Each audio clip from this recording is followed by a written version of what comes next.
नमस्कार दोस्तों, welcome to prep IAS. मेरा नाम है सुमंत और पिछली क्लास में हमने पढ़ा था जेट स्ट्रीम के बारे में। हमने पढ़ा था थंडरस्टॉर्म क्या होता है, इसके कितने टाइप्स होते हैं, थंडरस्टॉर्म किस तरह से बनता है। इसके पहली वाली क्लास में हमने फ्रंट के बारे में पढ़ाई करी थी, फ्रंटोजेनेसिस समझा था। फ्रंट के मिलने से जो आपके साइक्लोन्स मतलब कि जो एक्स्ट्रा ट्रॉपिकल साइक्लोन है इसके बारे में पढ़ा था। ट्रॉपिकल साइक्लोन क्या होता है, दोनों के बीच में जो अंतर है वो क्या होता है, सब बातें हमने डिस्कस कर ली थी। आज के वीडियो में हम लोग पढ़ेंगे टोर्नाडो के बारे में, पोलर वर्टेक्स के बारे में, कई सारी बातें और है, अल नीनो, ला नीना, इनका पूरा इम्पैक्ट ये हम डिस्कस करेंगे विस्तार से। और इस वीडियो के अंतिम में आपके लिए ढेर सारे एमसीक्यूज़ भी आएंगे, तो लगातार नोट बनाते चलेंगे आप और जो सवाल है वो करते चलेंगे जो मैं आपसे कराऊंगा। ठीक है, चलिए। लाइटनिंग वगैरह हमने सब डिस्कस कर लिया था। जो थंडर स्टॉर्म है इनके स्टेजेस के बारे में पढ़ लिया था हमने।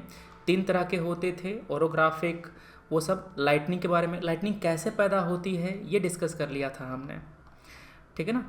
चलो, थंडर स्टॉर्म ये सब हो गया है। सवाल हमने डिस्कस कर लिया था। अब आती है बारी टोर्नेडो की। टोर्नेडो होता क्या है? टोर्नेडो एक वेदर फिनोमिना है। देखो ध्यान से, टोर्नेडो जो है वो एक वेदर फिनोमिना है जो कि ज़मीन पर बनता है। कहाँ पर बनता है? ज़मीन पर बनता है। कभी कभी ये जो ओशियन है, जो वाटर सरफेस है, वहाँ पर भी ये पाया जाता है। यहाँ पर विंड स्पीड बहुत ही ज़्यादा होती है, ट्रॉपिकल साइक्लोन से भी ज़्यादा होती है। ध्यान सुनिएगा, एक्स्ट्रा ट्रॉपिकल साइक्लोन से ज़्यादा विंड स्पीड होती है ट्रॉपिकल साइक्लोन में। ट्रॉपिकल साइक्लोन से भी ज़्यादा विंड स्पीड होती है टोर्नेडो में। क्लियर बात है? आपको अगर पूछे अरेंज करने के लिए तो बता देंगे आप, मगर इनका साइज ट्रॉपिकल साइक्लोन से कहीं छोटा होता है, एक छोटे एरिया में होता है। यहाँ पर एक बहुत ही ज़्यादा लो प्रेशर सिस्टम पाया जाता है। क्या होता है? प्रेशर बहुत ही लो होता है। जो हवा होती है चारों तरफ रोटेट करती है और नीचे की जो वस्तुएं होती हैं उसको ऊपर की ओर उठाते जाती है। देखो ध्यान से, जो सर्कुलेशन होता है एयर का, वो वस्तुओं को अपने चारों तरफ घुमाते हुए ऊपर की ओर उठा देती है। इनको हम टोर्नाडो कहते हैं। एग्जैक्ट मैकेनिज्म अभी तक इसका पता नहीं है। आपको मैंने बताया अभी कि टोर्नाडो लैंड पर पैदा होता है, मगर अगर ये टोर्नाडो किसी वाटर बॉडी के ऊपर पाया जाता है तो उसको हम वाटर स्प्राउट कहते हैं। दिख रहे हैं आप, ये एक थोड़ा बनाया हुआ है, एनिमेटेड है। ये ओशियन के ऊपर एक टोर्नाडो को दिखाया गया है। क्लियर है? ये एक लंबी सी सूढ़ जैसी होती है जहाँ से पानी नीचे से ऊपर की ओर जा रहा होता है। ठीक है। जब ये टोर्नाडो किसी वाटर बॉडी के ऊपर से गुजरता है तो वाटर इस टोर्नाडो के जरिए सक होकर के ऊपर चला जाता है, टोर्नाडो के सेंटर से होते हुए। इसको हम लोग वाटर स्प्राउट कहते हैं। ये टोर्नाडो कहाँ कहाँ पाए जाते हैं? जो गल्फ ऑफ मैक्सिको है यहाँ पर ढेर सारे, इसको हम लोग हॉटबेड कह सकते हैं टोर्नाडो का। कहाँ कहाँ पे? जो हमारा बे ऑफ बंगाल है यहाँ पर भी आता है, साउथ चाइना सी, ईस्ट चाइना सी यहाँ पर देखने को मिलता है, ऑस्ट्रेलिया का जो ईस्टर्न कोस्ट है वहाँ पर, और वेस्टर्न यूरोप यहाँ पर भी काफ़ी ज़्यादा मात्रा में टोर्नेडो पाए जाते हैं। क्लियर बात है? ठीक है। तो ये जो यूएस का है, मतलब कि ये जो टोर्नेडो वाला पार्ट है ना, वो जनरली पूरे पृथ्वी पर, ये इक्वेटर हो गया, 20 डिग्री से लेकर के 60 डिग्री तक, 20 डिग्री से लेकर के 60 डिग्री के बीच का जो पूरा एरिया है वहाँ पर पाया जाता है। नॉर्दर्न हेमिस्फेयर में भी और साउदर्न हेमिस्फेयर में भी। यही 20 से 60 के बीच वाला, 20 डिग्री से 60 डिग्री साउथ, ये साउथ है, ऊपर वाला नॉर्थ था। ठीक है ना, इस एरिया में पाया जाता है। ठीक है। जब कोल्ड पोलर एयर मास मिलता है वार्म ट्रॉपिकल एयर मास से, तो यहाँ पर जो प्रेशर डिफरेंस है वो पैदा होता है। यूएसए का जो साउथ वेस्ट है इसके ग्रेट प्लेन का, उसको हम लोग टोर्नेडो एलाई कहते हैं। अब आते हैं बात पोलर वर्टेक्स पर। पोलर वर्टेक्स की जो फिनोमिना है वो हर कुछ साल के बाद नॉर्दर्न अमेरिका को काफ़ी प्रभावित करती है। होता क्या है, यहाँ पर एक जेट स्ट्रीम है। जेट स्ट्रीम है जो कोल्ड विंड को बांधे रखता है। ये आपको दिख रहा है ना, ये हवा का एक पूरा सर्किल है, हवा का पूरा एक बैंड है। इसके भीतर ये जो फनल है, मतलब आपने देखा है कुप्पी, पहले किरासन तेल वगैरह घर में आता था तो हम लोग स्टोव में उस कुप्पी को डाल करके उसमें तेल डालते थे ताकि लीक ना करे, या फिर किसी बोतल में हमें कुछ भरना होता है तो हम लोग कुप्पी लगा करके भरते हैं। तो जो दिख रहा है ना आपको, ये एक तरह से उसको कंटेन कर रहा है। ये जो आपका है ये जेट स्ट्रीम है, ये जेट स्ट्रीम है। कौन सा वाला? पोलर वाला, ठीक है ना। इसके भीतर हमको कोल्ड एयर मास मिलता है, बहुत ही ज़्यादा कोल्ड एयर मास जो है ना वो यहाँ पर बंधा हुआ है।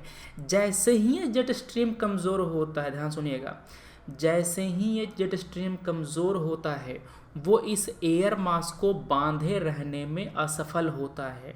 मतलब कि ये एयर मास है ना वो छिटक करके लीक करके दूर जा होता है, और पूरा जैसे कि अभी केवल यहीं तक है ना, पूरा यहाँ तक के हमको देखने को मिलता है कोल्ड एयर मास। तो ये जो पूरा एरिया है ये वाला, यहाँ पर हमको कड़ाके की ठंड देखने को मिलती है जब पोलर जो वर्टेक्स से देखने को मिलता है वहाँ पर। तो क्लियर है, ध्यान सुनना। यहाँ पे जो डिफिनीशन है, फॉर्मल डिफिनीशन क्या है पोलर वर्टेक्स का, वो देखते हैं। ये एक काफ़ी बड़े स्केल का साइक्लोन होता है। अब साइक्लोन मतलब क्या? ये लो प्रेशर सिस्टम हो गया। क्या हो गया? लो प्रेशर सिस्टम हो गया, ठीक है। It encircle geographical pole of the earth, ये दोनों पोल पर होता है, नॉर्दर्न पोल पर भी पाया जाता है और साउदर्न पोल पर भी ये पाया जाता है पोलर वर्टेक्स। करीब 1000 स्क्वायर किलोमीटर में ये फैला हुआ होता है। ये अपर ट्रोपोस्फेयर पर डेवलप होता है। Stratosphere, troposphere. ट्रोपोस्फेयर का जो सबसे ऊपरा लेयर है, मतलब जो छू रहा होता है स्ट्रेटोस्फेयर से, वहाँ पर ये पोलर वर्टेक्स पैदा होता है। आपने देखा कि किस तरह से जो जेट स्ट्रीम है वो बांधे हुए है। यहाँ पर आपको दिखाता हूँ एनिमेशन, एक दिख रहा है आपको, ये जो जा रहा है वेव, ये हमारा जेट स्ट्रीम है। क्या है? जेट स्ट्रीम है। और ऊपर में जो हवा घूम रहा है ना, घूमी घूमी कर रहा है, ये कोल्ड एयर मास है, कोल्ड एयर मास है। और ये वाला क्या है? ये जेट स्ट्रीम है। समझ गए? अब देखो, ये जो आपका ब्लू वाला रीजन दिख रहा है ये कोल्ड है, यहाँ पर टेम्परेचर लो है, और नीचे का जो रीजन है ना वो हॉट है, क्योंकि ये इक्वेटर के नज़दीक है। अब जब नीचे का जो हॉट एयर मास है वो इंटरेक्ट करता है आपके ऊपर के कोल्ड एयर मास से, तो जेट स्ट्रीम थोड़ा सा वीक हो जाता है, वो पूरा एयर मास को नीचे यहाँ तक लेके चला आता है। समझ रहे हो? तो पूरा का पूरा जो एरिया है फ्लोरिडा तक का, वो पोलर वर्टेक्स के प्रभाव में आ जाता है, पूरा का पूरा एरिया जम जाता है। ये पोलर वर्टेक्स ओरिजिनेट होता है विंटर के समय में, ठीक है। पोलर वर्टेक्स क्रिएट होता है विंटर के समय में, जब पोलर एयर मास और इक्वेटर एयर मास के बीच में टेम्परेचर डिफरेंस मैक्सिमम होता है, ठीक है, क्योंकि ऊपर का जो पूरा ठंडा हो जाता है ना। यहाँ पर जो पोलर जेट स्ट्रीम होती हैं वो डेवलप होती हैं, दिख रहा है आपको ये वाला, यही वाली है, ये डेवलप होता है, और पूरा मूवमेंट दोनों का, जेट स्ट्रीम का भी और एयर का भी वहाँ पर सर्कुलर होता है। नॉर्मल में क्या होता है? नॉर्मल केस में हवा ऊपर घूम रहा है और उसको बांधे हुए है एक जेट स्ट्रीम। जब ये जेट स्ट्रीम कमज़ोर होता है तो ये लिबलिबाना शुरू होता है। जैसे कि आपने देखा है, रस्सी को आप घुमाएंगे तेज़ तेज़, अगर रस्सी पूरा टाइट है तो आराम से घूमता रहता है, जैसे ही रस्सी में टेंशन कम होता है तो वो मतलब पूरा टाइट नहीं रह पाता। वही चीज़ यहाँ पर है, जो आपका जेट स्ट्रीम है वो वॉबली हो जाता है, ठीक है ना। और जो कोल्ड एयर है वो दक्षिण की तरफ मूव करती है, वो इक्वेटर की तरफ मूव करती है, पूरा का पूरा जो नॉर्दर्न अमेरिका है वो इसके प्रभाव में आ जाता है। समझ गए? तो ये है पोलर वर्टेक्स, ठीक है।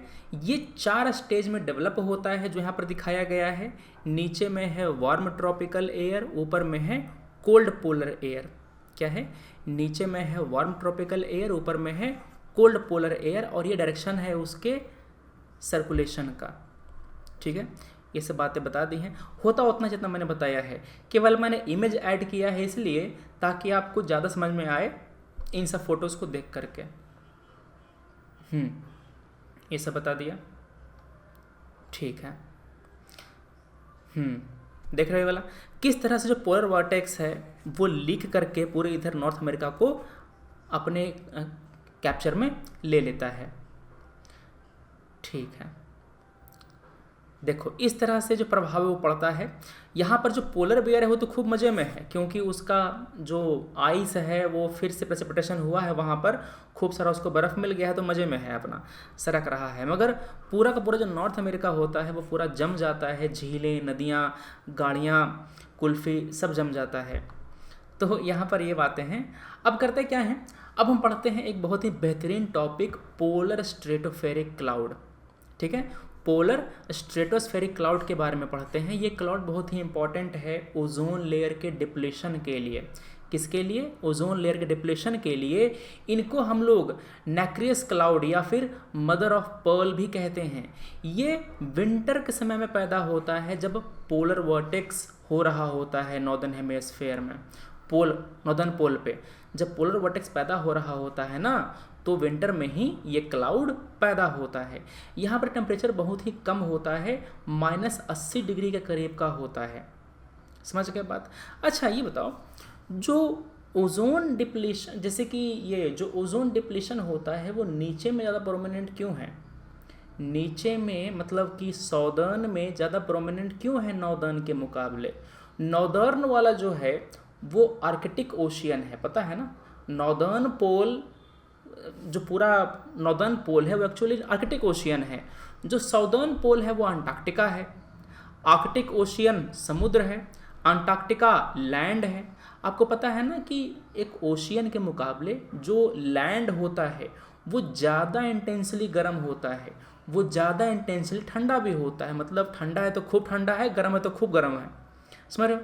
चूँकि सर्दी के मौसम में अंटार्कटिका बहुत ही ज़्यादा ठंडा होता है, इसी कारण से यहाँ का जो क्लाउड है वो बहुत ही बढ़िया डेवलप होता है। ये क्लाउड बढ़िया डेवलप होता है और यही हमारे HFC जो आपके CFC हैं, क्लोरोफ्लोरोकार्बन, उन सबको एक बेस प्रोवाइड करता है। मतलब उस पर वो गैस टिका हुआ होता है। जैसे ही ऊपर से अल्ट्रा वायलेट रेज पड़ती हैं, ध्यान सुनिएगा, जैसे ही सूर्य का अल्ट्रा वायलेट रे पड़ता है उन क्लोरोफ्लोरोकार्बन वगैरह पे, तो वो जो मॉलिक्यूल होती हैं वो टूटना शुरू होता है। जैसे वो मॉलिक्यूल टूटा तो क्लोरीन टूट के अलग हो गया। क्या हुआ? क्लोरीन टूट के अलग हो गया। ये क्लोरीन ओजोन से रिएक्ट करता है और ऑक्सीजन का जो एक मॉलिक्यूल है वो बनाता है। मतलब ओजोन को तोड़ करके ऑक्सीजन के मॉलिक्यूल बना लेता है और अपना ClO एक मॉलिक्यूल बना करके अलग हो जाता है। ये एकदम बेवफा आदमी है, इसका भी नहीं रहता, और इससे भी ऑक्सीजन को बना करके, मतलब ClO मिल करके ऑक्सीजन बना दिया और अपना फिर से Cl बन के निकल गया। समझ गए? तो यहाँ पर जो क्लोरीन है वो बहुत ही बदमाश है, किसी का रहता नहीं, बस वो घर तोड़ना जानता है, ठीक है। तो यहाँ पर ये बातें हैं। ये क्लाउड किस तरह का दिखता है आप देख रहे हैं यहाँ पर। हाँ, ये खास बात ये है कि इस क्लाउड में आपको पानी तो खैर मिलता ही मिलता है, पानी के अलावा कई सारे एसिडिक जो चीज़ें हैं मिलती हैं, जैसे कि आपका nitric acid HNO3, nitric acid, और सल्फ्यूरिक एसिड H2SO4, ये दोनों एसिड हमको इस क्लाउड में देखने को मिलते हैं, ठीक है। अब यहाँ पर मैंने पढ़ाया है आपको ओजोन डिप्लेशन के बारे में विस्तार से। अभी जो आपको मैंने बातें बताई वही ओजोन डिप्लेशन है, उसी को आसान भाषा में या फिर कहें तो अंग्रेजी भाषा में लिखा गया है यहाँ पर। जो नाइट्रिक एसिड होता है किसमें? इस पोलर स्ट्रेटोस्फेरिक क्लाउड में, ये CFC के साथ रिएक्ट करता है। क्या होता है? नाइट्रिक एसिड HNO3, ये जो एसिड है वो क्लोरोफ्लोरोकार्बन के साथ रिएक्ट करता है और क्लोरीन का जो एटम है वो बनाता है, ठीक है। अब क्लोरीन, जो सिंगल क्लोरीन है, वो बहुत ही ज़्यादा रिएक्टिव है। क्या है? वो बहुत ही ज़्यादा रिएक्टिव है। मतलब देखते हैं, आप लोगों ने देखा होगा कि कुछ लोग जो हैं वो लॉकडाउन के समय में भी शांति से नहीं बैठते, घूमते ही रहते हैं इधर उधर। मतलब उनको एक जगह पर बैठा नहीं जाता। तो वैसे लोग बहुत ज़्यादा रिएक्टिव होते हैं, जब तक वो 2-4 लोग से बतिया नहीं लेगा, चाय वाय नहीं पी लेगा मिल करके, तब तक उसको चैन नहीं आता। ठीक है ना। ये जो क्लोरीन का कंसंट्रेशन है वो सर्दी के दिनों में बहुत ज़्यादा बढ़ जाता है। क्लियर है। इसका जो कंसंट्रेशन है वो बढ़ गया। अब गर्मी के मौसम में जो क्लोरीन का एटम है वो पैदा होता है, ये ऑक्सीजन का मॉलिक्यूल मतलब कि जो ओजोन है ना, ओजोन से रिएक्ट करता है, वही सब काम दोबारा ऑक्सीजन का मॉलिक्यूल बना देगा और अपना Cl वापस निकल जाएगा। ठीक है ना। एक्चुअली ClO होता है, वो ClO दोबारा बन के फिर से, समझ लो बात। मतलब कि मोटा मोटा ओजोन को तोड़ करके क्लोरीन वापस अपना निकल जा रहा है, बस यही बात है। ठीक है ना। पैदा क्या होगा, ऑक्सीजन का मॉलिक्यूल पैदा होगा, ओजोन का नहीं। ये ओजोन है और ये ऑक्सीजन है। क्लियर है। ठीक है। ओजोन जब ऊपर के लेयर पर होता है, मतलब ओजोन जब स्ट्रेटोस्फेयर में होता है, तो ये मानव जाति के लिए फ़ायदेमंद होता है। क्यों सर? क्योंकि ये अल्ट्रावायलेट रेज से हमें बचाता है। मगर यही ओजोन नीचे ट्रोपोस्फेयर में होता है, ज़मीन के स्तर पर होता है, तो ये हमारे लिए नुकसानदेह होता है। क्यों? क्योंकि ये एक पोल्यूटेंट है, ये हमारे स्वास्थ्य को, ओजोन हमारे स्वास्थ्य को नुकसान पहुंचाता है। ठीक है। अच्छा, ओजोन होल से आप क्या समझते हैं? ओजोन होल का मतलब है कि अच्छा कैसे बताऊं इसको। एक केक रखा हुआ है, एक केक रखा हुआ है टेबल पे, बर्थडे वाला केक है। अब उधर से शरारती बच्चा आया। क्या हुआ? शरारती बच्चा आया, उसने देखा कि यहाँ पर एक कुछ रखा हुआ है, जो होता है ना वो स्ट्रॉबेरी या फिर लाल लाल सा कुछ वहाँ पर रखा हुआ है। उसने पूरा उंगली डाल कर उसको निकाल लिया। क्या किया? उसने पूरा डाल करके उंगली इसको निकाल लिया और खा गया। तो यहाँ पर एक गैप बन जाएगा ना, केक अब बन जाएगा इस तरह से। ठीक है ना। इसका मतलब ये है कि ये एक ओजोन लेयर है। क्या है? ये एक ओजोन लेयर है। इस ओजोन लेयर में ओजोन का कंसंट्रेशन यहाँ पर कम गया है। क्या हुआ है? ओजोन कंसंट्रेशन यहाँ पर कम गया है। ओजोन कंसंट्रेशन यहाँ पर कम गया है। इसी को हम लोग ओजोन होल कहते हैं। क्या कहते हैं उसको? ओजोन होल कहते हैं। वहाँ पर ओजोन की जो परत है वो पतली हो गई है। क्लियर है। यहाँ पर तब होता है जब क्लोरोफ्लोरोकार्बन का कंसंट्रेशन हमारे एटमॉस्फेयर में बढ़ जाता है। क्लोरीन जो तोड़ने वाला है, ठीक है ना, मंथरा, वो ज़्यादा होता है वहाँ पे। ठीक है, ऐसा बातें पढ़ा दिया है मैंने यहाँ पे। हाँ ठीक है। अंटार्कटिका ज़्यादा ठंडा क्यों होता है आर्कटिक के मुकाबले, सब मैंने बता दिया है यहाँ पे। ठीक है। चलिए, अब क्या किया गया, जब ओजोन होल ज़्यादा गहरा हो गया, ओजोन होल ज़्यादा प्रोमिनेंट हो गया, तो मॉन्ट्रियल प्रोटोकॉल साइन किया गया। मॉन्ट्रियल प्रोटोकॉल वियना कन्वेंशन के अंतर्गत साइन किया गया। ध्यान सुनिएगा। पहले कन्वेंशन साइन होता है। कन्वेंशन में कहा क्या जाता है कि हम क्या क्या करेंगे। एक्चुअली इसमें बोल वचन होता है मेनली, कि हमें ये करना है, वो करना है, वो करना है, ये सारे काम हमें करने हैं। ये किसी कन्वेंशन में कहा जाता है। अब इस बोल वचन को इम्प्लीमेंट करने के लिए कोई एग्रीमेंट साइन होता है या फिर कोई प्रोटोकॉल बनता है। समझ गए? उसी तरह से वियना कन्वेंशन को इम्प्लीमेंट करने के लिए मॉन्ट्रियल प्रोटोकॉल बना है। वैसे ही ग्लोबल वार्मिंग को कंट्रोल करने के लिए जो ग्रीन हाउस गैस हैं उनका इमिशन रोकने के लिए UNFCCC ये कन्वेंशन साइन हुआ है। अब इसको इम्प्लीमेंट करने के लिए पहले कौन सा था? पहले क्योटो प्रोटोकॉल था। ठीक है ना, पहले क्योटो प्रोटोकॉल था। ये प्रोटोकॉल जब खत्म हो गया, एक्सपायर हो गया, तो इसके बाद पेरिस एग्रीमेंट आ गया। क्या आ गया? पेरिस एग्रीमेंट आ गया। समझ गए? तो एक्चुअली हम एक कन्वेंशन को इम्प्लीमेंट करने के लिए हम ये प्रोटोकॉल और ये एग्रीमेंट बनाते हैं। ठीक है। हाँ, मॉन्ट्रियल प्रोटोकॉल के अंतर्गत बताया गया कि हमें कौन कौन से ओजोन डिप्लेटिंग सब्सटेंसेस को इलिमिनेट करना है, फेज आउट करना है। कई सारे जो गैसेज हैं उसको हम अपने एसी में, अपने फ्रिज में इस्तेमाल करते हैं कूलिंग के लिए, क्योंकि वो बहुत ही कम रिएक्टिव होता है, मनुष्य के लिए उतना हानिकारक नहीं होता है, मगर वो ओजोन लेयर डिप्लीट करता है। इसी कारण से हमें उसको फेज आउट करना पड़ा। समझ गए बात? चलिए अब हम आते हैं अल नीनो और ला नीना की तरफ। किसके तरफ? अल नीनो और ला नीना की तरफ। ये जो फिनोमिना होता है वो दुनिया के बहुत ही बड़े पैमाने, मतलब दुनिया के बहुत ही बड़े एरिया को इम्पैक्ट करता है। जो ईस्टर्न पैसिफिक है वहाँ से लेकर के पूरा ऑस्ट्रेलिया का रीजन, इंडियन ओशन रीजन, पूरा लाइन से इम्पैक्ट करता है। कहीं पे सूखा आएगा, कहीं पे बाढ़ आएगा, सब बताते हैं कहाँ पर क्या आएगा। ठीक है ना? आपको मैंने बताया था कि जो प्रेशर सिस्टम है वो डेवलप होता है इंसुलेशन के डिफरेंस के कारण। यहाँ पर हैडल सेल बनता है, जो आपका फेरल सेल है वो बनता है, पोलर सेल बनता है। उसी तरह से एक हॉरिजॉन्टल भी सिस्टम बनता है प्रेशर सिस्टम। जैसे कि देखो यहाँ पे ये दिख रहा है, यहाँ पर हाई प्रेशर है, यहाँ पर लो प्रेशर है, तो हवा चलेगी हाई प्रेशर से लो प्रेशर की तरफ चलेगा ना। हवा जो है वो हाई से लो की ओर चलेगी। वैसे भी ट्रेड विंड इसी तरह चलता है।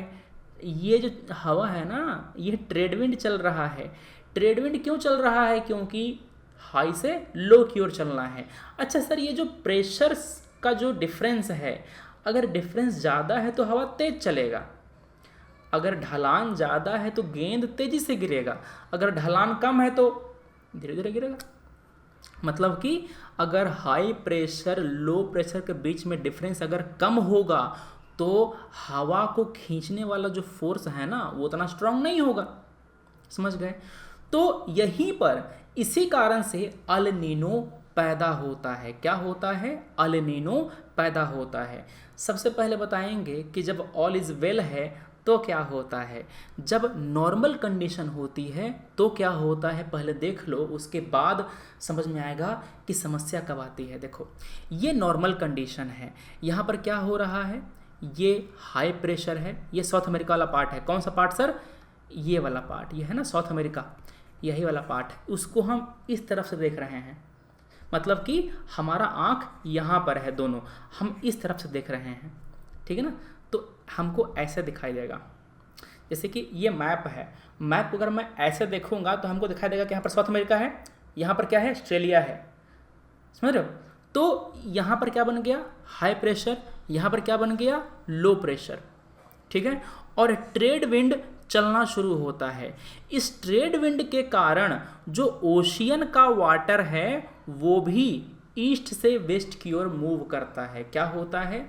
ट्रेड विंड ओशियन के वाटर को अपने साथ बहा करके ले जाता है। ठीक है? अगर यहाँ से हवा निकला, तो यहाँ पर एक गैप क्रिएट होगा। उस गैप को भरने के लिए ऊपर से हवा नीचे की ओर आएगा। यही जो हवा नीचे की ओर आ रहा है ना, नीचे में हाई प्रेशर पैदा करेगा डायनेमिकली, वो दिक्कत है। ठीक है, यहाँ पर हवा आगे गया, यहाँ पर गर्मी है, हवा यहाँ से ऊपर की ओर उठ गया। क्यों सर? यहाँ पर वार्म वाटर है। जो गर्म ओशियन का पानी है ना, वो ये ट्रेड विंड खींच करके पश्चिम की तरफ लेकर के आया और ला करके यहाँ पर जमा कर दिया। क्या कर दिया? ला करके यहाँ पर जमा कर दिया। ठीक है? चूंकि यहाँ से पानी निकल गया, ध्यान सुनिएगा, यहाँ से पानी निकल गया तो इस गैप को भरने के लिए नीचे से पानी ऊपर उठेगा और इसको हम लोग अपवेलिंग कहते हैं।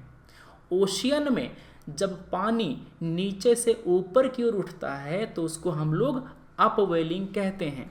दोबारा ध्यान से सुनो, मैं रिपीट कर रहा हूँ एक बार फिर से, ध्यान सुनना। जब ये इसको डिलीट कर देता हूँ पूरा। जब ये ट्रेड विंड आगे की ओर जाता है तो अपने साथ साथ ओशियन का वाटर भी खींच करके लेके जाता है। अब यहाँ का पानी तो आगे चला गया, है ना। तो यहाँ का जो पानी है इसको रिप्लेस करने के लिए नीचे से पानी ऊपर की ओर आता है, इसको हम लोग अपवेलिंग कहते हैं। क्या कहते हैं? अपवेलिंग कहते हैं। और ये जो पूरा गर्म पानी था वो ला करके यहाँ पर इकट्ठा कर देता है, गर्म पानी ला करके इकट्ठा कर देता है। ये पानी गर्म है, भाप बन रहा है, ये भाप ऊपर की ओर उठेगा, क्लाउड का निर्माण होगा और बारिश होगी झमाझम। समझ गए? यहाँ पर बारिश हुई, ऊपर की ओर जो हवा गया था वो आगे की ओर बढ़ेगा और नीचे आकर के यहाँ पर सबसाइड करेगा और यहाँ पर हाई प्रेशर का निर्माण करेगा। ये साइकिल चलता रहेगा। क्या हो रहा है? ये साइकिल चलता रहेगा। यहाँ पर जो प्रेशर ग्रेडियंट का ऑसिलेशन है, एयर सर्कुलेशन का ऑसिलेशन है, उसको हम लोग साउदर्न ऑसिलेशन कहते हैं। सर अभी तक तो ऑसिलेशन हुआ नहीं। कहाँ पर ऑसिलेशन हुआ? अभी तो हाई और लो ही है। होता क्या है ना कि ये जो हाई प्रेशर है कुछ समय के बाद कमज़ोर होने लगता है, ये बन जाता है लो, ये बन जाता है हाई। अभी ये लो है ना, लो प्रेशर हाई प्रेशर में तब्दील हो जाएगा और जो ये चल रहा था, सर्किल ये चल रहा था, उल्टा हो जाएगा। तो यहाँ पर जो प्रेशर का ग्रेडियंट बदल गया, इसी को हम लोग साउदर्न ऑसिलेशन कहते हैं। लो का हाई, हाई का लो हो गया। समझ गए? इसको हम क्या कहते हैं? साउदर्न ऑसिलेशन कहते हैं। ठीक है। जब लो प्रेशर होता है वाटर बॉडी पर नॉर्थ ऑस्ट्रेलिया के पास, तो वहाँ पर एवापोरेशन को इंक्रीज करता है, उसको एक्सेलरेट करता है और पानी पूरा ऊपर की ओर जाता है और झमाझम बारिश होती है। ठीक है। चलिए, ये बातें हो गई वॉकर सेल के बारे में जो साउथ पैसिफिक में है। ठीक है।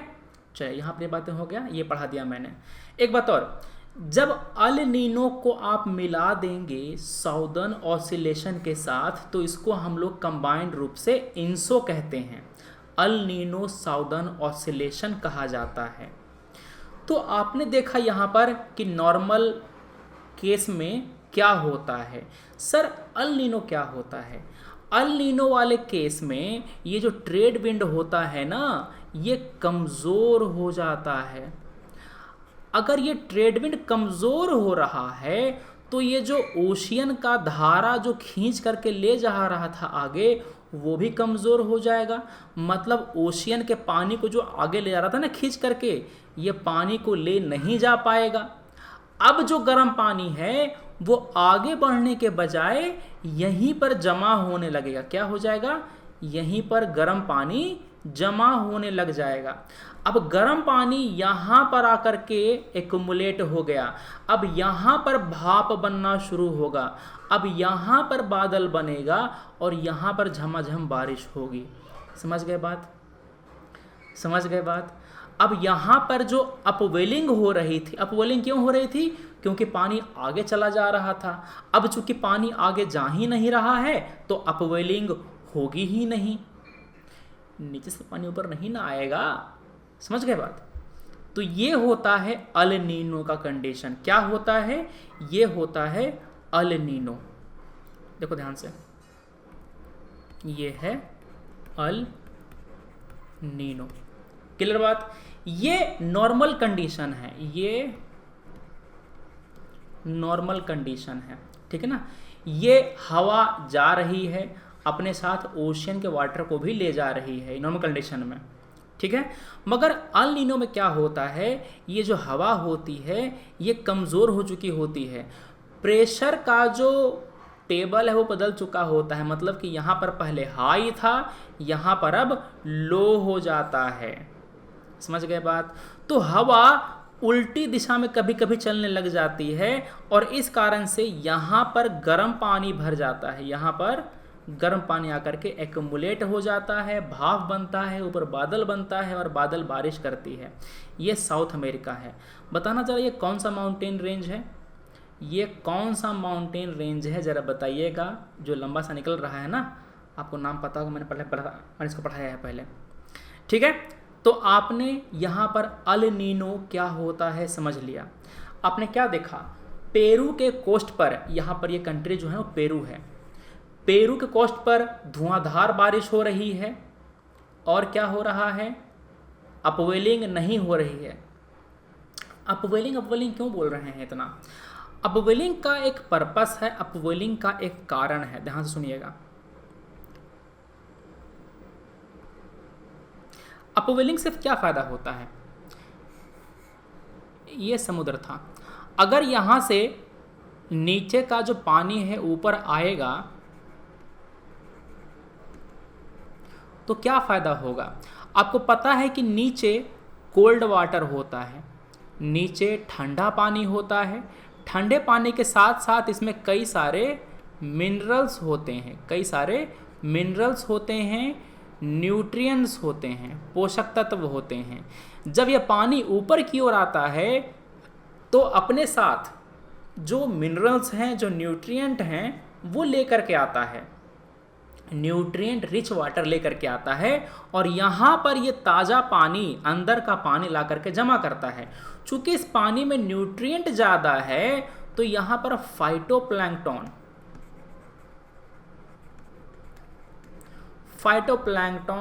ज़ूप्लैंक्टन खूब पैदा होगा। क्या होगा? ये खूब पैदा होगा। ये जो फाइटोप्लैंक्टन है, ज़ूप्लैंक्टन है, ये मछली का खाना होता है, मछली का आहार होता है, फूड होता है वो फिश का। अब चूंकि मछली का खाना बहुत ज़्यादा है तो यहाँ पर मछली बहुत ही ज़्यादा मात्रा में मिलती है और पेरू की जो इकोनॉमी है उसको एक बड़ा बूस्ट मिलता है। ठीक है, आपको मैंने पहले पढ़ाया था फिशिंग जोन के बारे में, फिशिंग जोन के बारे में। ये जोन वो एरिया होता है जहाँ पर कोल्ड करंट और वार्म करंट मिल रहा होता है ना। यहाँ पर क्या होता है, जहाँ पर कोल्ड करंट, वार्म करंट मिलती है वहाँ पर फाइटोप्लैंक्टन खूब सारा पैदा होता है और उनको खाने के लिए मछलियाँ खूब आती हैं, मछली भी खूब पैदा होती है, तो उसको हम लोग फिशिंग जोन कहते हैं। जैसे कि ग्रांड बैंक है, जापान का जो ईस्टर्न कोस्ट है, वो सब। तो आपने समझा कि अपवेलिंग से फ़ायदा क्या होता है। तो सोचो, अल नीनो वाले केस में, अल नीनो वाले केस में पेरू को फ़ायदा होगा कि नुकसान होगा? नुकसान होगा ना। अपवेलिंग पहले हो रहा था, अब अपवेलिंग नहीं हो रहा है, तो पेरू को नुकसान है इसमें। ठीक है, तो आपने नॉर्मल कंडीशन समझ लिया कि क्या हो रहा है। यहाँ पर जो करंट है वो आगे की ओर ले जा रहा था। ठीक है, अब देखते हैं अपना अच्छा है, देखो यहाँ पर जो पानी जमा हो रहा था ना आकर के, गरम गरम पानी, उसको हम लोग वेस्ट पैसिफिक पूल कहते हैं। क्या कहते हैं उसको? वेस्ट पैसिफिक पूल कहते हैं। इसी गर्म पानी के पूल के कारण नॉर्दर्न ऑस्ट्रेलिया में झमाझम बारिश होती है। बताया था ना, यहाँ पर पानी गर्म होगा, गर्म पानी आके जमा होगा तो यहाँ पर खूब सारा बारिश होगा नॉर्दर्न ऑस्ट्रेलिया में। ठीक है, तो ये बातें हैं। हाँ, ठीक है, एक बात और, चूंकि यहाँ से यहाँ पर आपका हाई प्रेशर बन रहा है, हवा नीचे की ओर आ रहा है, तो ये हाई प्रेशर अटाकामा डिजर्ट में डिसिकेटिंग इफेक्ट पैदा करता है। डिसिकेटिंग इफेक्ट क्या होता है? हवा की जो ह्यूमिडिटी होती है उसे कम कर देती है, हवा की ह्यूमिडिटी कम कर देती है। अटाकामा डिजर्ट का ड्राइनेस बढ़ जाता है। क्या होता है? अटाकामा डिजर्ट का ड्राइनेस बढ़ जाता है। तो ये आपने देखा नॉर्मल ईयर में क्या होता है, अल नीनो ईयर में क्या होता है, ये हमने आपको समझाया। अब ला नीना में क्या होता है? जब नॉर्मल ईयर वाला ज़्यादा स्ट्रांग हो जाए, मतलब कि जो ट्रेड विंड था, ध्यान सुनिएगा,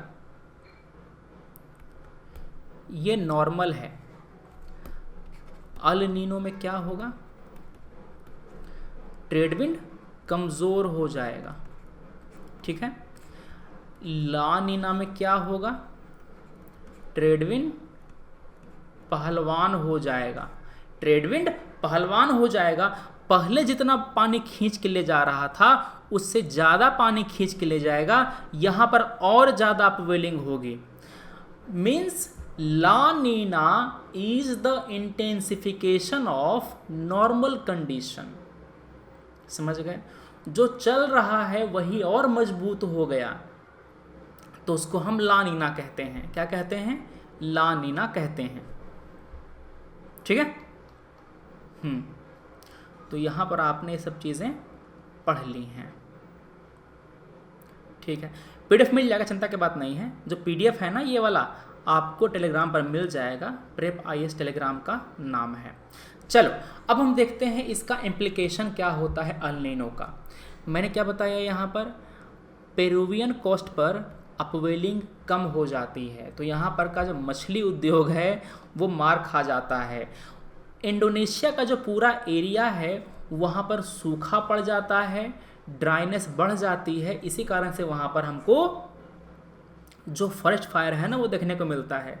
पहले क्या हो रहा था सर, पहले यहाँ पर बारिश हो रही थी। नॉर्मल केस में इंडोनेशिया, नॉर्दर्न ऑस्ट्रेलिया यहाँ पर बारिश हो रही थी, इसी कारण से सब कुछ चिल था। क्या था? सब कुछ चिल था, सब कुछ बढ़िया था। मगर यहाँ पर अब बन गया है हाई प्रेशर बेल्ट और यहाँ पर अब ज़्यादा गर्मी पड़ रही है। बारिश अब पेरू के पास आ गया है। बारिश पहले पीछे हो रहा था ऑस्ट्रेलिया के पास, बारिश अब पेरू के पास आ गया है इल नीनो वाले केस में। ठीक है, तो इसी कारण से यहाँ पर ड्राइनेस बढ़ जाती है और यहाँ के जंगलों में आग लग जाती है। भारत का जो मानसून है वो कमज़ोर हो जाता है। भारत का जो मानसून है वो कमज़ोर हो जाता है, इसीलिए हमारे यहाँ भी काफ़ी बार सूखा पड़ता है। अब देखो कैसे, यहाँ पर जब लो प्रेशर था, ये मैं बात कर रहा हूँ नॉर्मल कंडीशन का, यहाँ पर जब लो प्रेशर था तो मस्करीन हाई से जो हवाएं हैं वो नीचे ज़मीन, देखो ये जो नीचे वाला है ना ये ज़मीन से सट के चल रहा है, वो इस तरफ इस लो प्रेशर की तरफ आ रहा था। यहाँ से हवा ऊपर उठता था आसमान की तरफ और फिर ऊपर आसमान से आकर के यहाँ पर हवा गिराता था। ठीक है, जैसे ही ये हवा गिरा, ये हवा ह्यूमिड एयर है। क्या है? ह्यूमिड है, इसमें आर्द्रता ज़्यादा है। ये जो हवा गिरा वो वापस भारत की ओर गया। क्या हुआ है? ये हवा नीचे की ओर गिर करके भारत की ओर गया। क्यों सर? क्योंकि यहाँ पर तिब्बत का पठार लो प्रेशर पैदा कर रहा है। तिब्बत का पठार गर्म होकर के लो प्रेशर बना रहा है। यहाँ से मॉनसून का जो विंड है वो भारत की तरफ आया, यहाँ पर बारिश हो गई। सोचिए अगर ये लो प्रेशर कम हो जाए, अगर ये लो प्रेशर कम हो जाए तो ये जो हवा हमारे तरफ आ रहा है क्या वो हवा कम नहीं हो जाएगा? कम हो जाएगा। चूंकि हवा आ करके यहाँ पर कम गिर रहा है तो हमारे तरफ भी तो कम हवा आएगा, कम मानसून आएगा। चूंकि मानसून ही कम आ रहा है तो हमारे यहाँ बारिश कम होगी। समझ गए? यही होता है अल नीनो वाले केस में। अल नीनो वाले केस में जो हवा होती है इस तरफ वाली कम हो जाती है क्योंकि लो प्रेशर कमज़ोर हो जाता है, वो कभी कभी हाई प्रेशर में तब्दील हो जाता है। समझ गए बात? ठीक है, अभी तक कोई भी दिक्कत होगी अल नीनो को समझने में, वीडियो पीछे कीजिएगा और दोबारा सुनिएगा एक बार फिर से। टॉपिक थोड़ा सा अटपटा सा है मगर बहुत ही बेहतरीन टॉपिक है। अगर आप एक बार समझ गए तो भूलिएंगे नहीं दोबारा। आप पीछे कीजिएगा, वीडियो दोबारा देखिएगा अगर ज़रा सा भी कहीं पे कोई डाउट रहा है तो। ठीक है, तो ये हो गई बातें भारत के मानसून पर अल नीनो का प्रभाव।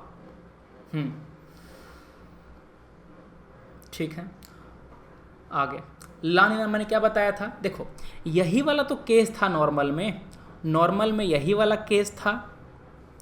हवा आगे की ओर जा रहा था, ओशियन का पानी अपने साथ ले जा रहा था। अगर यही कंडीशन मजबूत हो जाए तो उसको हम ला नीना कहते हैं। ये आपको मैंने पढ़ा दिया। ठीक है, क्या कहते हैं? वॉकर सेल का मतलब नॉर्मल कंडीशन जब ज़्यादा मजबूत हो जाता है तो इसको हम लोग ला नीना कहते हैं।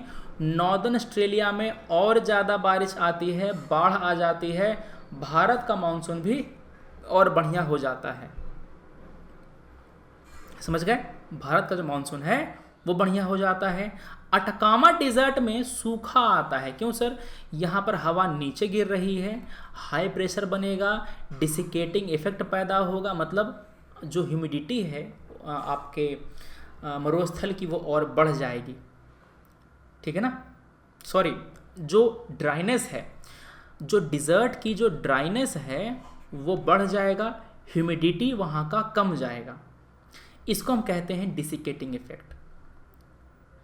क्लियर है? ठीक है।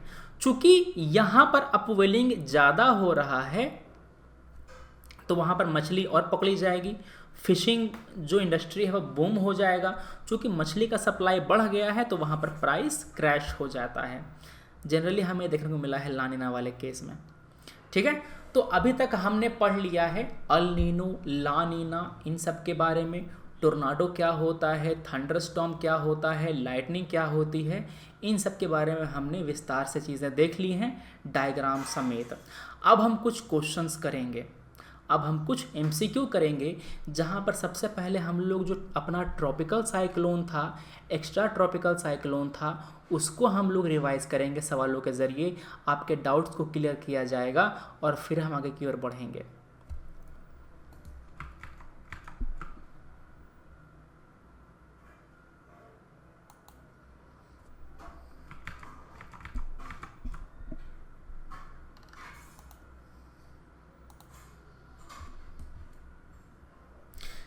चलो पहला सवाल देखते हैं। सबसे पहला सवाल ये है कि इनमें से कौन सा कंडीशन जरूरी है एक ट्रॉपिकल साइक्लोन के फॉर्मेशन के लिए। एक ट्रॉपिकल साइक्लोन के फॉर्मेशन के लिए कौन सा कंडीशन जरूरी है? Absence of Coriolis force. अगर कोरियोलिस फोर्स नहीं रहेगा तो हवा मुड़ेगी कैसे, हवा बेंड कैसे होगी? बेंड नहीं हो पाएगा ना तो सर्किल बनेगा ही नहीं। तो कोरियोलिस फोर्स तो चाहिए ही चाहिए। इक्वेटर के नज़दीक क्यों नहीं बन पाता ट्रॉपिकल साइक्लोन? क्योंकि वहाँ पर कोरियोलिस फोर्स बहुत ही वीक होता है, हवा नहीं घूम पाती, तो साइक्लोन नहीं बन पाता। तो पहला तो गलत है ना, अब्सेंस नहीं, presence of Coriolis force. Presence of Coriolis force is the necessary condition. पहला गलत हो गया। मैंने क्या किया, यहाँ पर ए काट दिया, यहाँ पर बी काट दिया। समझ गए? Low sea surface with temperature less than 20 degree Celsius. समुद्र का पानी गर्म होगा तभी ना भाप बनेगा, तभी ना भाप बनेगा। भाप जब ऊपर की ओर उठेगा तब साइक्लोन बनेगा। तो सी सरफेस टेम्परेचर ज़्यादा होना चाहिए ना, 27 डिग्री सेल्सियस से ज़्यादा होगा तब जाके साइक्लोन बनेगा। तो दूसरा भी गलत हो गया, मतलब यहाँ सी भी चला गया। क्या आंसर आ गया जी? D, none of the above. ठीक है, none of the above is the correct answer. ये जो ट्रॉपिकल साइक्लोन बनने का मेन कंडीशन है वो ये है कि सी सरफेस का टेम्परेचर 27 डिग्री से ज़्यादा हो, कोरियोलिस फोर्स का वहाँ पर प्रेजेंस हो, वर्टिकल विंड स्पीड में बहुत कम वेरिएशन हो, और पहले से वहाँ पर जरा सा एक लो प्रेशर का एरिया पैदा होना चाहिए, तभी तो उस तरफ हवाएं आएंगी। अगर यहाँ पर लो प्रेशर है तभी तो हवा आएगा चारों तरफ से इस एरिया को भरने के लिए, और जब आएगा तो कोरियोलिस फोर्स के कारण घूमेगा। ये घूमेगा ऐसे, ये घूमेगा ऐसे, ये घूमेगा ऐसे, ठीक है ना, सॉरी, ये अपने दाहिने तरफ मुड़ेगा। क्या होता है, वो अपने दाहिने तरफ मुड़ेगा, इस तरफ से घूमेगा, इस तरफ घूमेगा, इस तरफ घूमेगा, इस तरफ घूमेगा, इस तरफ घूमेगा। समझ गए? अपने दाहिने तरफ घूमेगा। पता है ना आपको कि इक्वेटर को पास करने के बाद मानसून की विंड इस तरफ भारत की ओर मुड़ जाती है। ठीक है, चलिए, अपर डाइवर्जेंस होना चाहिए सी लेवल के पास ताकि हवा पर जाकर कैसे फैल जाए। तो ये मेन कंडीशन होता है एक ट्रॉपिकल साइक्लोन के बनने के पीछे। ठीक है, अगला सवाल, भारत में जब अल नीनो आता है तो शुगर केन पर और उड़द के प्रोडक्शन पर बहुत ही कम प्रभाव पड़ता है। क्यों? शुगर केन हमारे यहाँ उपजाया जाता है उन एरिया में जहाँ पर इरिगेशन का सुविधा है, इरिगेशन की सुविधा है जहाँ पर। शुगर केन एक वाटर इंटेंसिव क्रॉप है। क्या है? वाटर इंटेंसिव क्रॉप है, इसको पानी खूब सारा चाहिए होता है। ठीक है। उड़द जो होता है ये ड्राउट रेसिस्टेंट क्रॉप है। उड़द ड्रॉट रेसिस्टेंट क्रॉप है। तो जब अल नीनो आता है, जब मॉनसून कमज़ोर होता है, तो शुगर केन का खेती है वहाँ तो इरिगेशन का हमारे पास साधन है ही, नहर है, ट्यूबवेल लगा हुआ है, समरसेबुल लगा हुआ है, तो इस पर कोई खास प्रभाव नहीं पड़ता। उड़द का जो फसल है वो ड्रॉट रेसिस्टेंट है, सूखा से तो कोई खास फर्क नहीं पड़ता, इसी कारण से दोनों पर बहुत ही कम इम्पैक्ट पड़ता है। ठीक है। तो अब सवाल देखते हैं। Sugar cane is largely grown under irrigated area, बिल्कुल सही बात है। Urad is mainly grown in region where rainfall variability is low. Urad is a drought resistant crop, आपका तीसरा सही है। पहला और तीसरा दोनों सही है, तो क्या आंसर हो गया जी आपका? D. Sugar cane less water नहीं, ये वाटर इंटेंसिव क्रॉप है, तो चौथा तो गलत, सॉरी 1 3 कहाँ से है? चौथा गलत ना है जी। Sugar cane water intensive crop है, तो 4 तो काटना पड़ेगा हमको। सी चला गया, डी चला गया। 1 और 3 बी ना सही आंसर है। 1 और 3 बी सही आंसर है। क्लियर बात है। तो यहाँ पर ये हो गया शुगर केन के बारे में। अगला सवाल, क्लाइमेट और वेदर में एक अंतर होता है। वेदर जो होता है वो शॉर्ट टर्म में देखते हैं हम लोग, आज का मौसम कैसा है, आज का वेदर कैसा है, गर्मी है, पसीना आ रहा, पंखा बंद करके रिकॉर्डिंग करनी पड़ रही है। ठीक है ना। क्लाइमेट कैसा है? क्लाइमेट हमारा मानसून टाइप का क्लाइमेट है, गर्मी का जो सीज़न है वो चल रहा है। तो क्लाइमेट जो होता है वो लॉन्ग टर्म पे देखते हैं हम लोग। वेदर जो होता है वो हम लोग शॉर्ट टर्म पे देखते हैं। तो जो वेरिएशन इन अल नीनो है ये वेदर में नहीं आएगा, ये क्लाइमेट में आएगा। ये छोटे एरिया को प्रभावित नहीं करता, ये छोटे एरिया को नहीं, ये बड़े एरिया को प्रभावित करता है और बड़े टाइम के लिए प्रभावित करता है। ठीक है ना। तो अल नीनो, एबनॉर्मल समर, ये सभी क्लाइमेट में आएगा। जो थंडरस्टॉर्म है, हीट वेव है, फ्लड है, ये सब आपका वेदर में आएगा। क्लाउड बस्ट हो गया, बादल फट गया तो बाढ़ आ गया वहाँ पर। हीट वेव, जब ज़्यादा गर्मी हो गया, वहाँ पर का गर्म हवा कहीं हट नहीं रहा है, वहीं आके जमा हो गया, तो वहाँ पर हीट वेव आ जाएगा। समझ रहे हो। तो थंडरस्टॉर्म, हीट वेव, फ्लड, 3 4 5 ये जो सारे हैं वो किस में आएंगे? ये जो हैं वो आपका क्लाइमेट में नहीं, वेदर में आएगा। ठीक है। तो 1 और 2 ये ए जो है ये वेदर में नहीं आएगा, क्लाइमेट में आएगा। क्लियर बात है। तो आपकी ये हो गई बातें इसकी। ठीक है। तो हमने सवाल कर लिया। अब अगले जो हमारा लेक्चर होगा वहाँ पर हम पढ़ेंगे क्लाइमेटिक जोन के बारे में, जो हमारा इक्वेटोरियल क्लाइमेट कहाँ पर पाया जाता है, मेडिटेरेनियन क्लाइमेट कहाँ पर पाया जाता है, ब्रिटिश जो क्लाइमेट कहाँ पर पाया जाता है, इन सब के बारे में पढ़ेंगे विस्तार से। और उन क्लाइमेटिक जोन में क्या क्या खास बातें हमें मिलती हैं हम वो पढ़ेंगे, और सवाल भी करेंगे ढेर सारे। तो अगर वीडियो अच्छा लगा हो तो लाइक कीजिएगा, अगर नहीं लगा हो तो आप फिर से डिसलाइक कीजिए, खराब लगा डिसलाइक कीजिएगा। हम मिलते हैं अगले वीडियो में। Thanks for watching, take care, जय हिंद।